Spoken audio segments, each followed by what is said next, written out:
పిహెచ్పిలో required ఫీల్డ్స్ని ఏ విధంగా validate చేయాలనేది ఈ సెషన్లో చూద్దాం. ప్రీవియస్ సెషన్లో మనం ఇట్లా 5 ఫీల్డ్స్ తీసుకున్నా కానీ నేము, ఈమెయిల్, వెబ్సైట్, కామెంట్ ఇట్లా తీసుకున్నా కానీ వాటన్నిటిలోకి మనం వాల్యూస్ ఎంటర్ చేసినా చేయకపోయినా సబ్మిట్ చేస్తే ఎటువంటి వ్యాలిడేషన్ చెక్ చేయలేదు అక్కడ. మరి ఇప్పుడు మనం నేమ్ని, ఈమెయిల్ని, జెండర్ని రిక్వైర్డ్ ఫీల్డ్స్గా తీసుకోబోతున్నాం. అంటే వీటిల్లోకి కంపల్సరీగా డేటాని మీరు ఎంటర్ చేయాలి. మరి కంపల్సరీగా డేటాని ఎంటర్ చేయాలి అంటే సబ్మిట్ చేసిన తర్వాత అవి వ్యాలిడేట్ చేయబడాలి. దాంట్లో వాల్యూస్ ఎంటర్ చేశారా లేదా అనేది చెక్ చేయాలి. అది పిహెచ్పిలో ఎంటీ అనే ఫంక్షన్ ద్వారా మీరు చేయొచ్చు. అంటే ఒక ఫీల్డ్ ఎంటీగా ఉందా, దాంట్లో వాల్యూ ఉందా లేదా అనేది చెక్ చేయొచ్చు అనమాట. మరి మనం ఈ ఎగ్జాంపుల్లో గమనించినట్లయితే చూడండి, స్టార్ అంటే రిక్వైర్డ్ ఫీల్డ్ అని అర్థం. మరి నేమ్కి తర్వాత స్టార్ పెట్టాం, ఈమెయిల్కి తర్వాత స్టార్ పెట్టాం, అట్లానే ఇట్లా జెండర్కి తర్వాత కూడా స్టార్ పెట్టాం. అంటే ఈ మూడిట్లో కంపల్సరీగా ఇక్కడ డేటా ఎంటర్ చేయాలి, ఇక్కడ డేటా ఎంటర్ చేయాలి. ఈ రెండిట్లో ఏదో ఒక దాన్ని సెలెక్ట్ చేసుకోవాలి.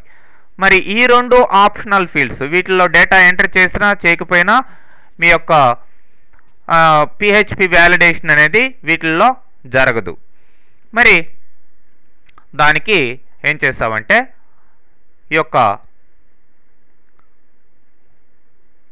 స్టార్ రిక్వైర్డ్ ఫీల్డ్ అని ఇచ్చినప్పుడు దానికి ఒక క్లాస్ని మనం స్పాన్ ద్వారా అసైన్ చేయడం జరిగింది.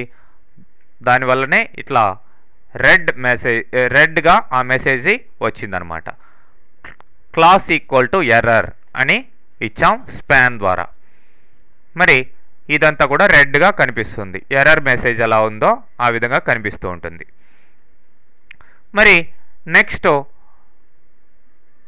మిగతా అంతా కూడా ప్రీవియస్ లాగానే ఫామ్, పోస్ట్, యాక్షన్ ఇవంతా కూడా ప్రీవియస్ సెషన్లో చూసిన ఎగ్జాంపుల్ లాగానే నెక్స్ట్ ఇన్పుట్ టైప్ నేమ్ ఇచ్చాం.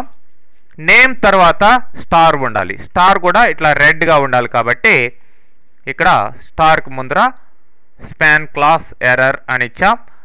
అట్లానే ఈ యొక్క నేమ్ని సబ్మిట్ చేసిన తర్వాత పిహెచ్పిలో వ్యాలిడేషన్ జరిగినప్పుడు అక్కడ ఆ యొక్క వ్యాలిడేషన్ ఎర్రర్ అయితే అప్పుడు దాని ఎదురుగా $నేమ్ అని ప్రింట్ అవుతుంది. అంటే ఫర్ ఎగ్జాంపుల్ నేమ్లోకి ఏది ఇవ్వలేదు, అలాంటప్పుడు సబ్మిట్ చేసాం.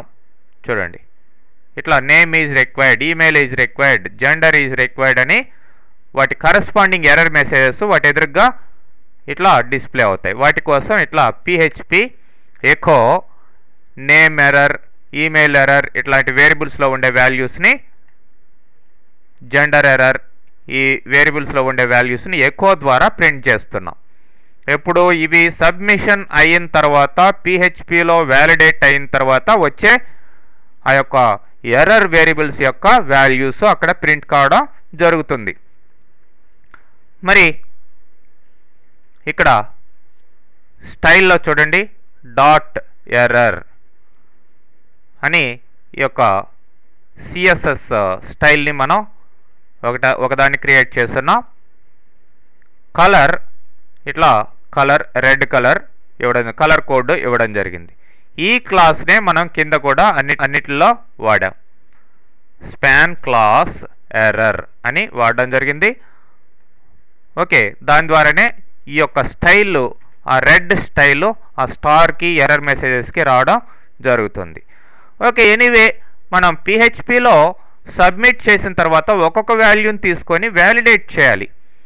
So if empty post of name empty అయితే $నేమ్ అనే నేమ్ ఎర్రర్ అనే వేరియబుల్లోకి మామూలుగా బ్లాంక్ ఇచ్చాం అన్నిటికీ ఈ వేరియబుల్స్కి. ఇప్పుడు నేమ్ ఈజ్ రిక్వైర్డ్ అని దాంట్లోకి వెళ్తుంది. అట్లానే ఈమెయిల్ ఇవ్వకపోతే ఈమెయిల్ ఈజ్ రిక్వైర్డ్ అని వెళ్తుంది.